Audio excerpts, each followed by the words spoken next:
Hello folks, I'm Ed Overstreet and welcome to the Night Sky Imaging channel. And this light's too bright, so let me dumb it down. And is there anything I can do to make myself better looking, but it's worth trying. Okay, what we're going to do is go outside, take a look at the sun. We're going to start a time-lapse video. And let's before we do that though, I mentioned yesterday that I take my flats using it's a Daystar flat cap. So you can get it in the camera, and this cap is kind of frosted, and it fits over the end of my 65 EDQ, and it blurs it just enough that all you see really are your dust, optical train debris, and things that accumulate, which you want to flat off when you calibrate it out, when you start processing your images. And if you have the ability to, well, let's head over to the sun and I'll show you what I mean.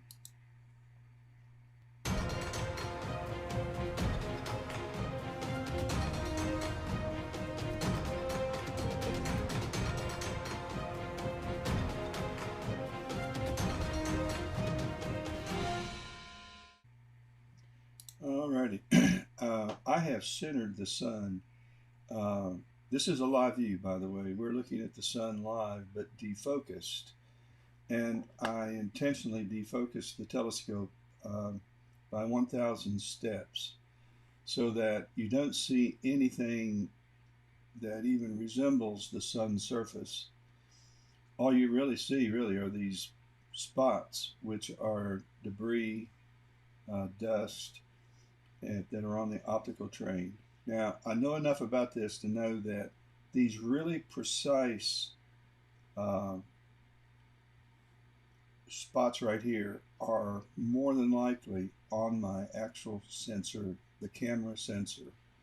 These blurrier dust mites are probably somewhere between the UV IR cut filter, which can accumulate the easily accumulate the dust, as well as the Quark chromosphere. Both ends of that glass can also gather this stuff. So, and also the Quark chromosphere has power running into it, and electricity does funny things magnetically with dust. So I have reasons to suspect, although I don't know for sure, that the Quark chromosphere probably does its part in collecting debris, but it doesn't matter. And there's no point in cleaning it. You just might mess around and screw up the glass. So all you do is just take a picture like this, and I call this flat. I've already typed this in up here, and I'm gonna go up to quick capture, and I'm gonna take another 500 frames. So I am capturing this, revealing only the dust and debris that's accumulated on the optical train and the sensor, which is part of the optical train, I guess. And we're done. I'm going to take one more. Down here it tells me that I'm capturing at the rate of 80 frames per second. These are video files. That's what you use when you do solar, lunar, and planetary imaging. You take video files and then you stack the individual frames within that video.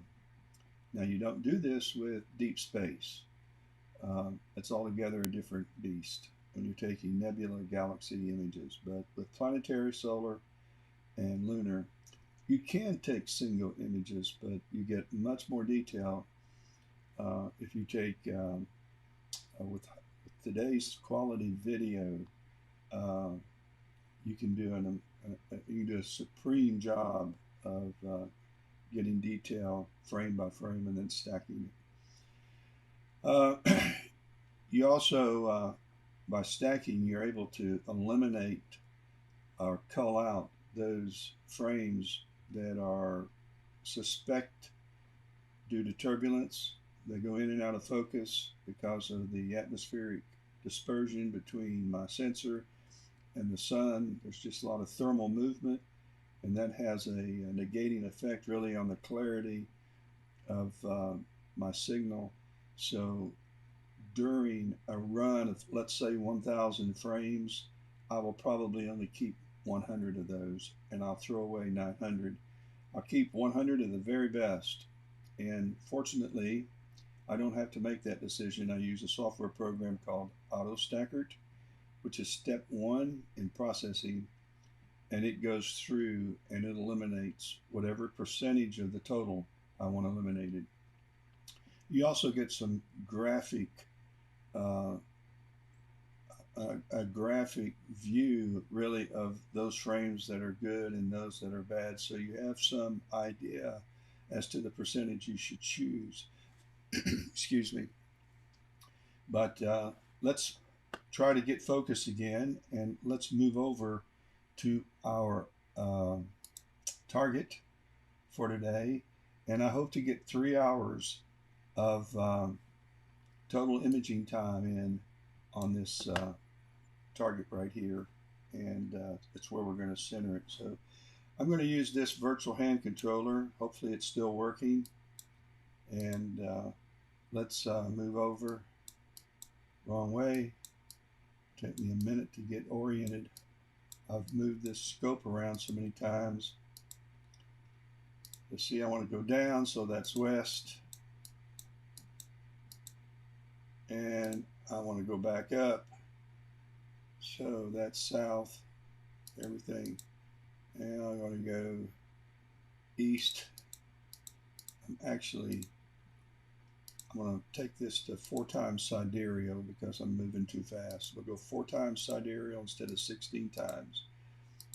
All right, now I need to do one more time, then north. And I'm going to be focusing on, I'm going to try not focus, I'm going to try to center this crosshair right here on this part of the sunspot for a reason. And keep it there all day. And we're moving slower because we're moving only, now we got to go west a little bit. All right, now the reason I want to be here is when I overexpose, I've got this monster prom out here that's still extremely active. And when I first saw it 3 days ago, I thought I'd have to time lapse this thing. I wish the clouds would leave me alone, because I thought it was going to be doing a lot of arcing and moving around, letting the strength of the magnetic field of the sun draw this thing back to the surface. And I thought you'd see some flaring off of it and some cool stuff. But in the last 3 days, I've been able, or 4 days, I've been able to at least take a picture of it every day through the clouds. And I really didn't have the opportunity because of clouds to take an extended time lapse, which requires 2 or 3 hours of no cloud sky. And but it really hasn't shown me much of any movement, so I really don't know what we're going to see. We'll probably see more activity on the rim around here than we are with this prom. It's just formed this way, and it's stayed this way for the last several days. Maybe we'll get lucky and it'll start acting up and doing some of those magical things. I want to start in about 5 minutes, so and I hope to go from 10 to 1 o'clock, and I'll take an hour. I'll be taking probably an hour's worth of breaks during that time, and I'll hopefully get 3 hours in. I'll probably throw away an hour's worth of images, and then run with 2 hours of total imaging time in the time lapse. So that's kind of the plan. We'll see. Again, clouds are going to have to leave me alone. I'm going to go ahead though and go back up to 16 times sidereal, and I'm going to keep the sun overexposed so you can't see any detail on the surface. All you're going to be able to see is activity on the rim. And let's kind of move around the sun. And I was hoping I would be able to frame this so that I would be able to dial this gain down some. I was hoping I'd be able to frame this so I would be able to see some more of the. Let me show you what my problem is. If I, oh, let's go the other way. If I put this activity down here in this corner, I can see both of these. But during the processing of this, there's a good chance some of this and some of this will have to be cropped out. So I really don't want to lose these features. And it looks like I'm going to have to, may lose one or the other. I saw a question about black holes, and let me get this thing started and I'll try to address that. All right, let's keep going around. Other way.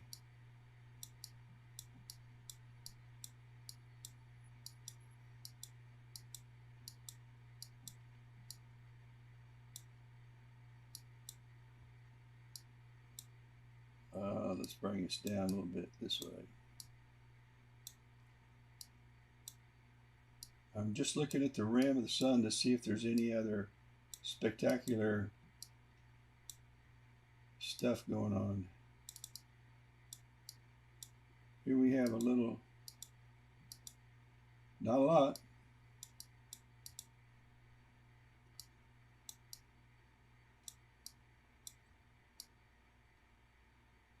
Oh, there you go. Now this is what, now this would probably show better activity. I know it would, because this has already started to arc back. Here we're seeing some arcing too. Let me see if I can't get a better.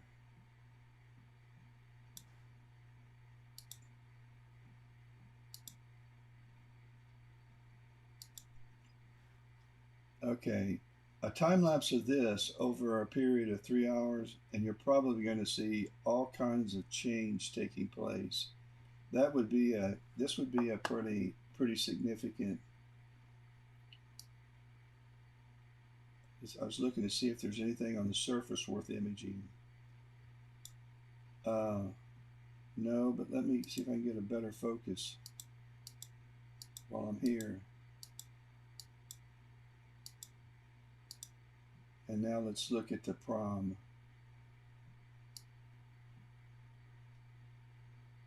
Whoa. See, that's pretty cool, guys. And I'm torn now. I can't believe I might sacrifice my big giant coronal mass ejection over here to the far right of the sun. By the way, I'm still not oriented right, but I'm not changing it because I've already taken my flat frames and that would screw everything up. I'll just rotate it or flip it when I start processing everything. Okay, what to do, what to image. Let's go around. I guess there's always the possibility there's something else over here before we get to, I doubt it. Nah. There's Big Bertha. Wow. That is a piece of work right there. Let's slide it up a little more.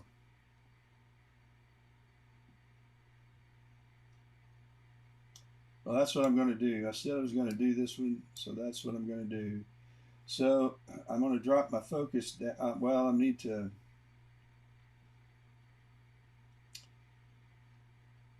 Hum, hum, hum, hum, hum, hum. All right, let's drop our focus down and recenter. Let's see. I'm going to scroll way down here and look at my histogram. And let me get my, I'm still clipping a lot. So let's drive the gain down to, say, let's go to 120. That's as high as I'll ever go.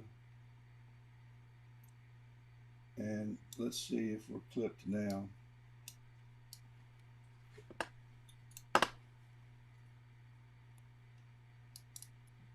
Okay, grab it. Okay, we're running about 80%, and so I'm going to go up just a tad, and that ought to be perfect. I should have detail. Got a bird flying by. We live near an airport. There's a good chance you may see a plane fly through. Perfect. All right.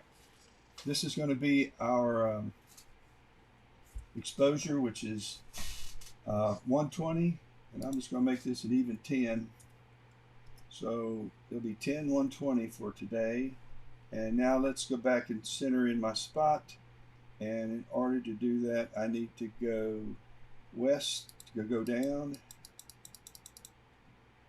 and about there, and then north to come over and hit. I went too far. Go back east. Once you get these mounts going, it's kind of hard to stop them. And we're back down to west and south. Oh, see what I'm talking about? Let's get back to 4 times sidereal. I try to get there in a hurry. All right. North gets us going in the direction I have to go, and then we'll have to come back up. All right, and now a little south, nudging south, should put us right on. Come on, no, not to go north, east. All right, we're there. I'm going to babysit this for 3 hours and try to keep it centered so I'll have a minimum amount of cropping when it comes to post-processing. The more I let this ramble around, and it is not polar line, it's not even close. Well, it's close. I just pointed with the compass, the telescope to due north, and I raised the elevation to 34.9177 in latitude, and that is close, but it is by no means a polar alignment. It's the eyeball polar alignment. So let's now go to capture. By the way, I put these crosshairs up, and I like to use a crosshair that the default centering for a reason. If you accidentally click here, the crosshair moves, and so to recenter you have to pretty much guess. But if I use the default and center to the default, if I'm fortunate to be able to move my target to that and still have my rim features, then that's just a gracious blending. It doesn't always work out that way, but it does today. All right, we're going to go up to capture. We're going to click on start capture, and we're going to set up the time lapse, and we're going to call this time lapse sun. Can't spell. We're going to do let's do 700 frames. That's with each AVI file. We're going to have 700 frames with each movie file, and we want to take 300 movies. We'll probably only get about 200 in, and each time it takes a movie file, an AVI file, I want it to wait, let's make it 20 seconds. So we're going to have a 20-second delay between AVI files. Now let's make it 25. Now, one of the good reasons that you have a delay, one, is you need one. But you don't want to make it too long, because if you have to delete 1 or 2 of these sun movie files in succession, then it might be you might end up with a 1.5 or 2 minute delay between the last good image and the next good AVI file.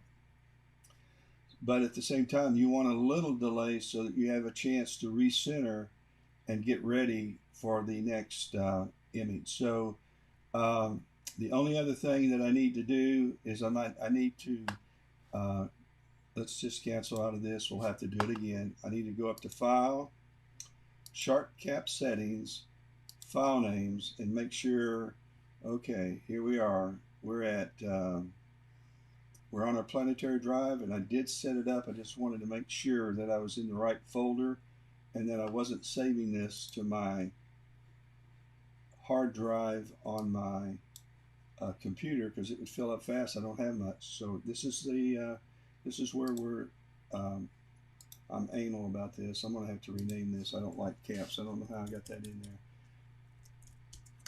All right,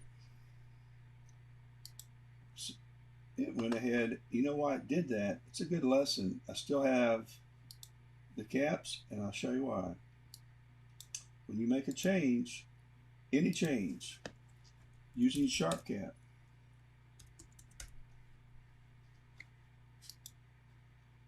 well, it still wouldn't take it. Oh, I already got data stored in it. That's why. But you always have to hit apply, which is where I was going. But that really can't be the issue. It won't let me change. I'll change it afterwards. All right, I've already moved. So you see I have to nudge it back down. And it's going to have to be north a little bit.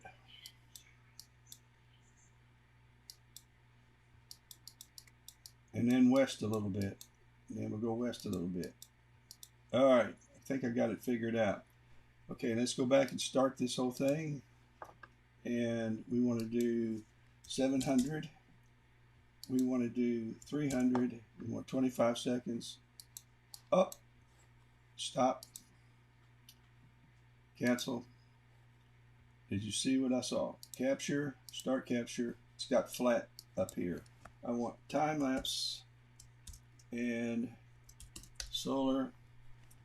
We want 700. We want not 30, 300.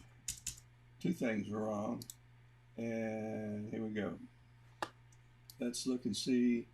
Look, see, I accidentally hit the crosshairs. So I want to go back. Golly. The pain of getting started. Once you get started, it's usually not so bad. We hadn't moved too much, so we'll just leave it there. Let's go back to capture, start capture, 300,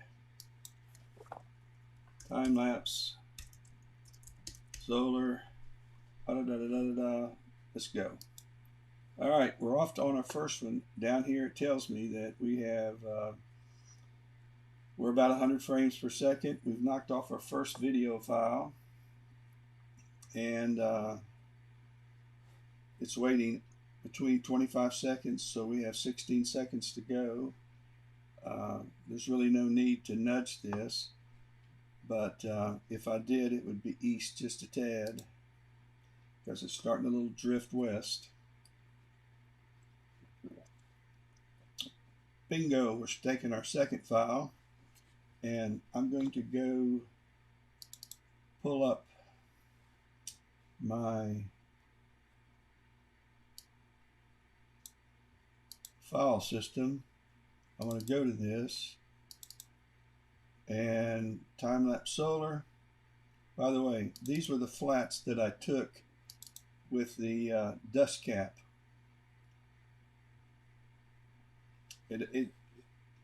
This line is crazy for some reason. I don't know why we even have it, but there's no line there. It's just this video program shows it. Okay, and that's what there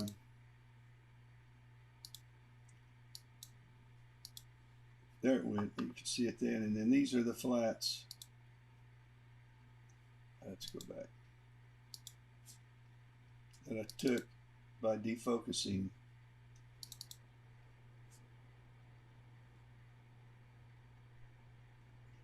No, that was one of the good. That was the one I accidentally took Here's the flat. That was one I actually accidentally took. See all the dust on it?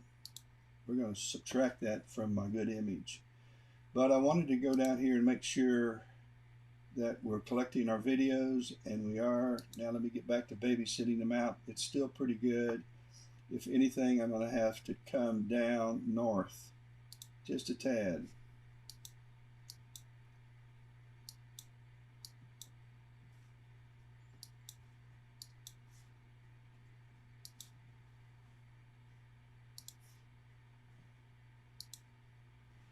I'm having some Wi-Fi issues. It's all stopped. It'll start back up in a minute. I may have to just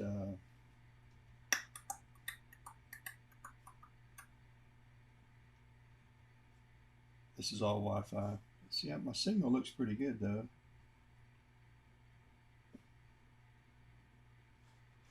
Well, let's just close it out.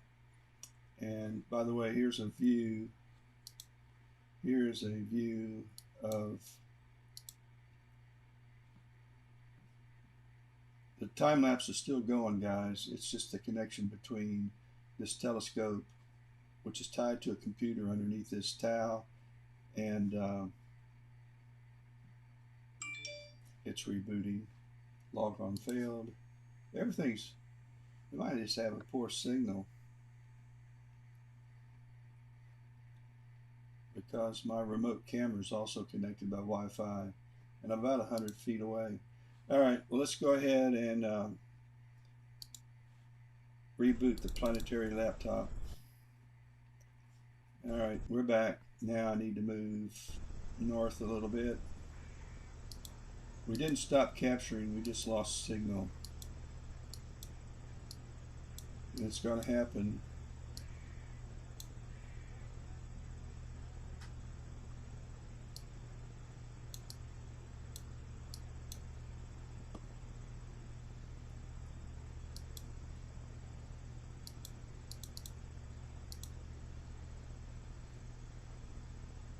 Tell you what, it did it again, and it does it when I operate this scope over here. So I'm going to, which had to have nothing to do with it.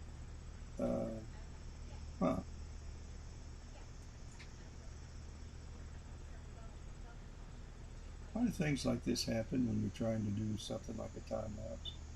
I've been snake bit. We're back again, and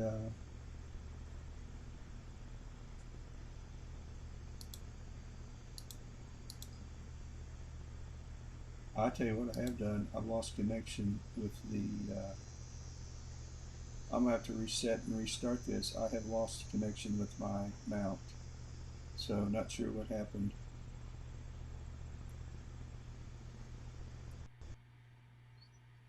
As long as it's close, I'm gonna let it knock off a few more time lapses. I'm gonna go to File, which I can't while I'm doing this. Shortcut settings, hardware, Celestine driver, properties.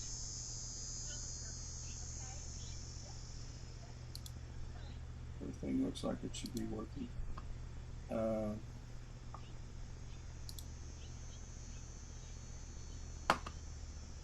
If it freezes up this time, I'm going to have to stop the time lapse. There we go. Cannot move because we've got an issue with. Let's bring up our power supply. Let's turn the power off to everything.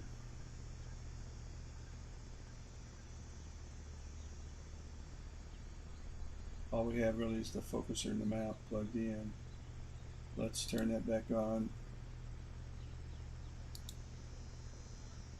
Can't do that or that.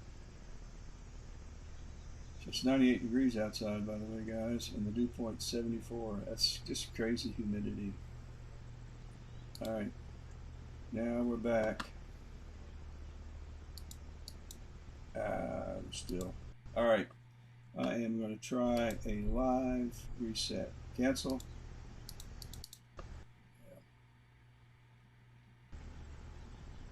File, exit. Turn it off, unplug, up. We're going to try rebooting. Oh, Lord. We're going to restart. Wants to do another update. And while it's trying to restart remotely, this doesn't always work. May have to stop this time lapse and pick it back up once I get back running. But I'm going to try to restart everything and see if the problem is between software and the mount.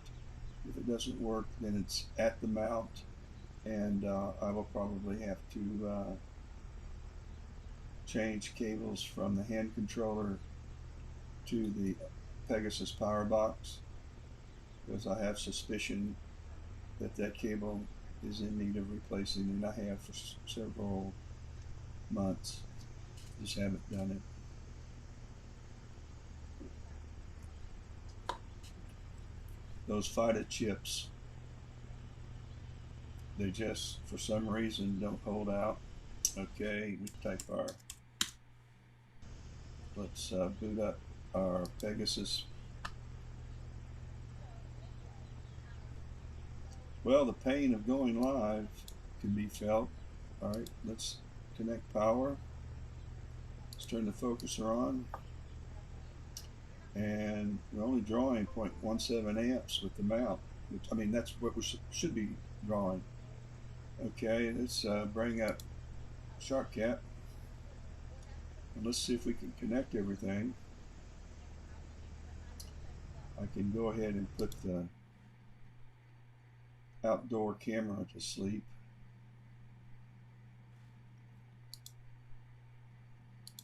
I know I don't have to. All right, I'm running two cameras, the 174, and then I have the Scout on top, the Solar Scout with the 533 on it, color camera. Please start the mount. Yay.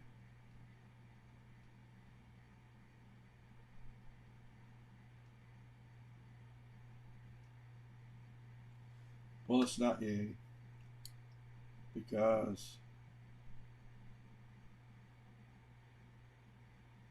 we have evidently the mount parked.